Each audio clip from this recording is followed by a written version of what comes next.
Welcome home, my little hellhounds. 'Tis the season to get scared and terrified. From today, there will be a daily upload of all the famous creepypastas. So, if this is to your liking, please rip the flesh off that like button and swallow the subscribe button whole. And don't forget to hunt that bell icon so you never miss an upload. And if you have any scary stories, whether true or creepypasta, then submit them to Reddit r/homeofscares and follow me on Twitter at homeofscares. Now let's get right into it.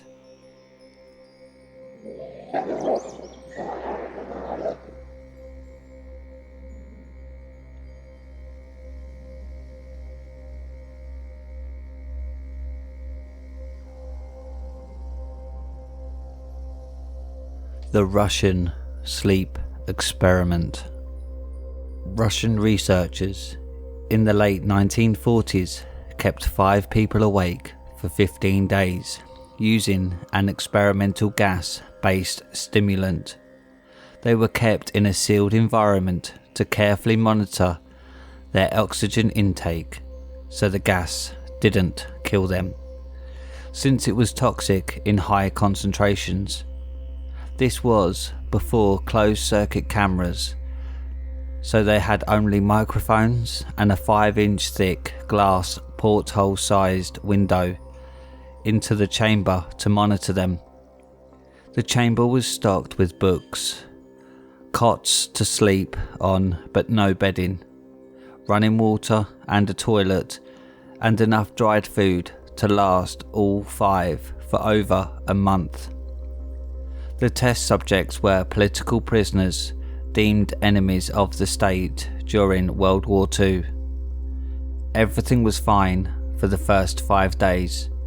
The subjects hardly complained, having been promised falsely that they would be freed if they submitted to the test and did not sleep for 30 days. Their conversations and activities were monitored, and it was noted that they continued to talk about increasingly traumatic incidents in their past, and the general tone of their conversations took on a darker aspect after the 4-day mark. After 5 days, they started to complain about the circumstances and events that led them to where they were, and started to demonstrate severe paranoia. They stopped talking to each other and began alternately whispering to the microphones and one-way mirrored portholes. Oddly, they all seemed to think they could win the trust of the experimenters by turning over their comrades, the other subjects in captivity with them. At first, the researchers suspected this was an effect of the gas itself. After 9 days, the first of them started screaming. He ran the length of the chamber repeatedly, yelling at the top of his lungs for 3 hours straight. He continued attempting to scream, but was only able to produce occasional squeaks. The researchers postulated that he had physically torn his vocal cords. The most surprising thing about this behaviour is how the other captives reacted to it, or rather didn't react to it. They continued whispering to the microphones until the second of the captives started to scream. The 2 non-screaming captives took the books apart, smeared page after page with their own feces, and pasted them calmly over the glass portholes. The screaming promptly stopped. So did the whispering to the microphones.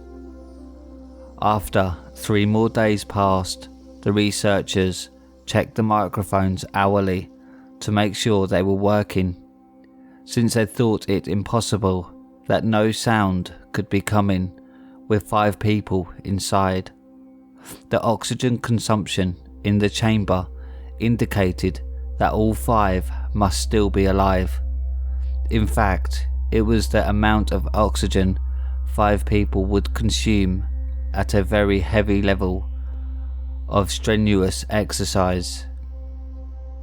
On the morning of the 14th day, the researchers did something they said they would not do to get a reaction from the captives. They used the intercom inside the chamber, hoping to provoke any response from the captives they were afraid were either dead or vegetables.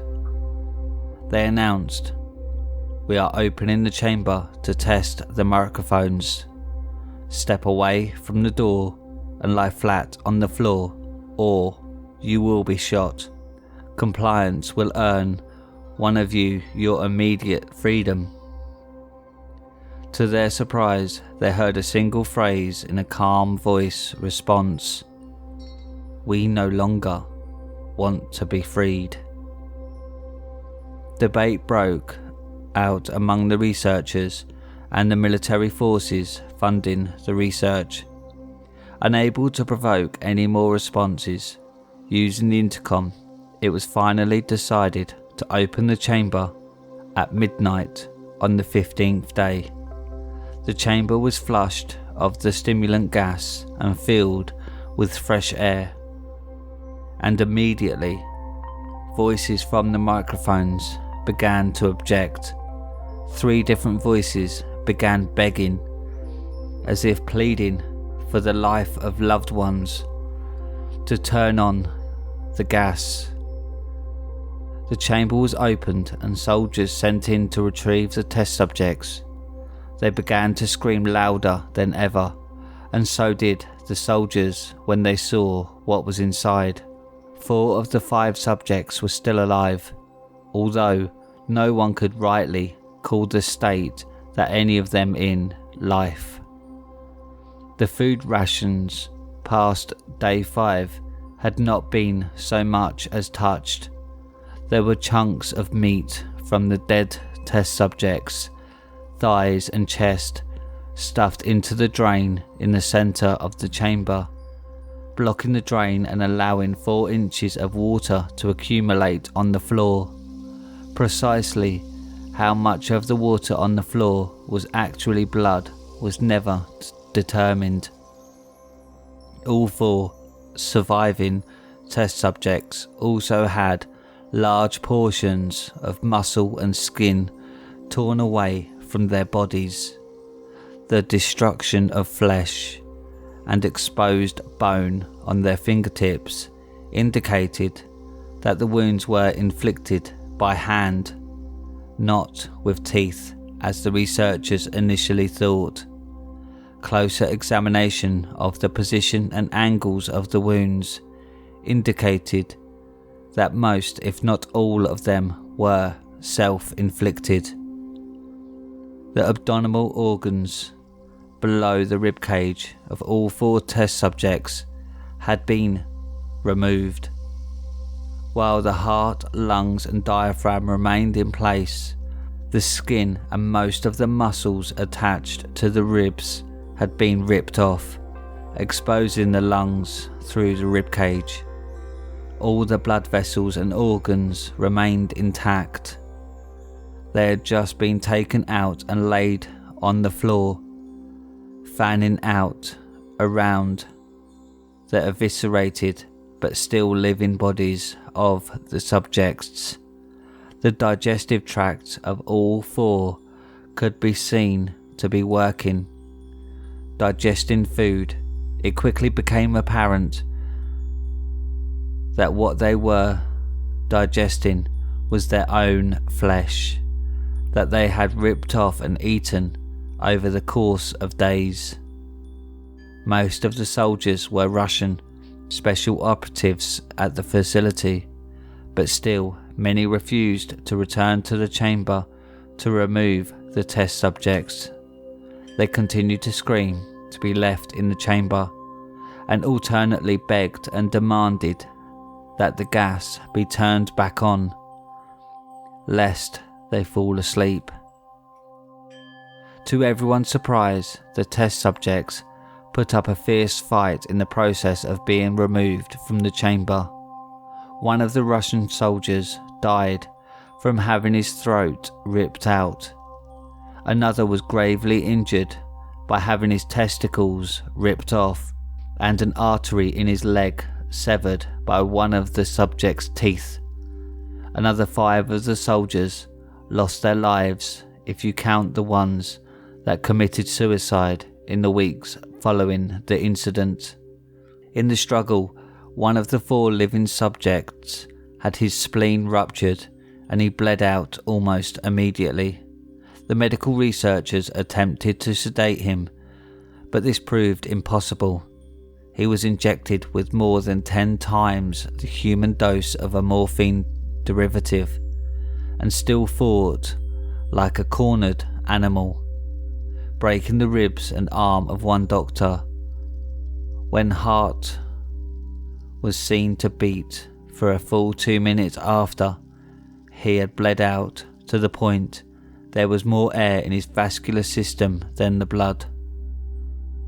Even after it stopped, he continued to scream and flail for another 3 minutes, struggling to attack anyone in reach, and just repeating the word more over and over, weaker and weaker, until he finally fell silent. The surviving 3 test subjects were heavily restrained and moved to a medical facility, the 2 with intact vocal cords continuously begging for the gas, demanding to be kept awake. The most injured of the 3 was taken to the only surgical operating room that the facility had. In the process of preparing the subject to have his organs placed back within his body, it was found that he was effectively immune to the sedative they had given him to prepare him for the surgery. He fought furiously against his restraints when the anaesthetic gas was brought out to put him under. He managed to tear most of the way through a 4-inch wide leather strap on one wrist, even through the weight of a 200-pound soldier holding that wrist as well. It took only a little more anaesthetic than normal to put him under, and the instant his eyelids fluttered and closed, his heart stopped. In the autopsy of the test subject that died on the operating table, it was found that his blood had tripled the normal level of oxygen. His muscles that were still attached to his skeleton were badly torn, and he had broken 9 bones in his struggle not to be subdued. Most of them were from the force his own muscles had exerted on them. The second survivor had been the first of the group of 5 to start screaming, his vocal cords destroyed. He was unable to beg or object to surgery, and he only reacted by shaking his head violently in disapproval when the anaesthetic gas was brought near him. He shook his head yes when someone suggested reluctantly they try the surgery without anaesthetic, and did not react for the entire 6-hour procedure of replacing his abdominal organs and attempting to cover them with what remained of his skin. The surgeon presiding stated repeatedly that it should be medically possible for the patient to still be alive. One terrified nurse assisting the surgery stated that she had seen the patient's mouth curl into a smile several times whenever his eyes met hers. When the surgery ended, the subject looked at the surgeon and began to wheeze out loudly attempting to talk while struggling. Assuming this must be something of drastic importance, the surgeon had a pen and pad fetched so the patient could write his message. It was simple: keep cutting. The other 2 test subjects were given the same surgery, both without anaesthetic as well, although they had to be injected with a paralytic for the duration of the operation.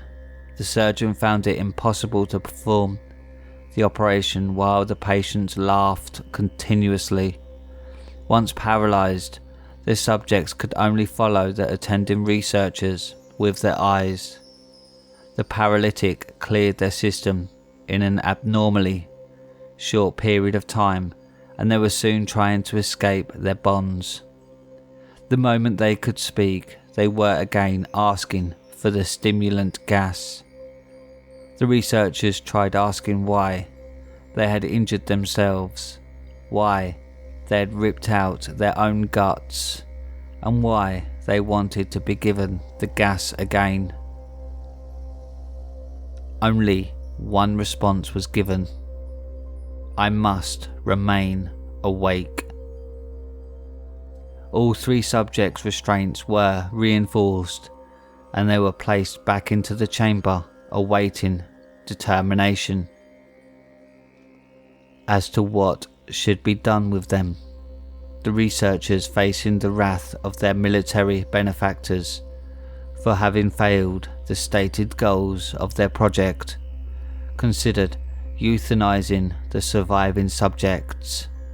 The commanding officer, an ex-KGB, instead saw potential and wanted to see what would happen if they were put back on the gas. The researchers strongly objected, but were overruled. In preparation for being sealed in the chamber again, the subjects were connected to an EEG monitor and had their restraints padded for long-term confinement.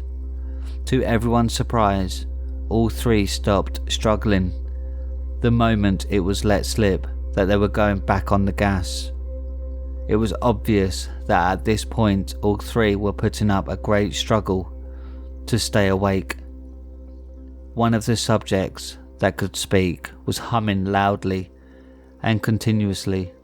The mute subject was straining his legs against the leather bonds with all his might. First left, then right, then left again, for something to focus on. The remaining subject was holding his head off his pillow and blinking rapidly. Having been the first to be wired for EEG, most of the researchers were monitoring his brain waves. In surprise, they were normal most of the time, but sometimes flatlined inexplicably. It looked as if he were repeatedly suffering brain death before returning to normal. As they focus on paper scrolling out of the brainwave monitor, only one nurse saw his eyes slip shut at the same moment his head hit the pillow. His brainwaves immediately changed to that of deep sleep, then flatlined for the last time as his heart simultaneously stopped. The only remaining subject that could speak started screaming to be sealed in now. His brainwaves showed the same flat lines as one who had just died from falling asleep. The commander gave the order to seal the chamber with both subjects inside, as well as 3 researchers. One of the named 3 immediately drew his gun and shot the commander point blank between the eyes, then turned the gun on the mute subject and blew his brains out as well. He pointed his gun at the remaining subject, still restrained to a bed, as the remaining members of the medical and research team fled the room.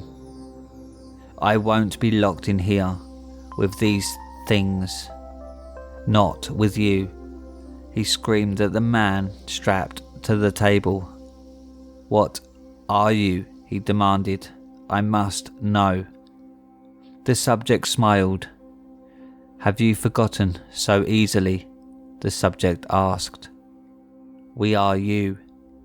We are the madness that lurks within you all, begging to be free at every moment in your deepest animal mind.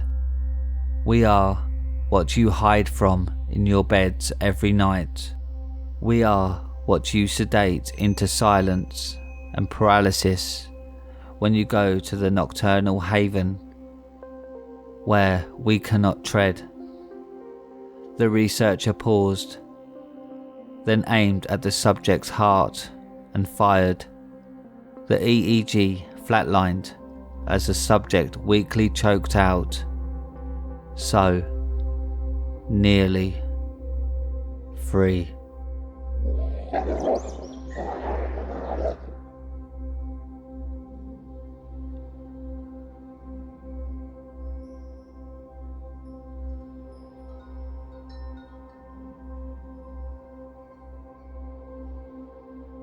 And that's it for tonight, my little hellhounds. Thanks for listening. Don't forget to rip the flesh off that like button and eat the subscribe button whole, and hunt down that bell icon so you get notified every time I upload. Don't forget to post your stories on my subreddit r/homeofscares, and follow me on Twitter at homeofscares. Now, good night, my little hellhounds.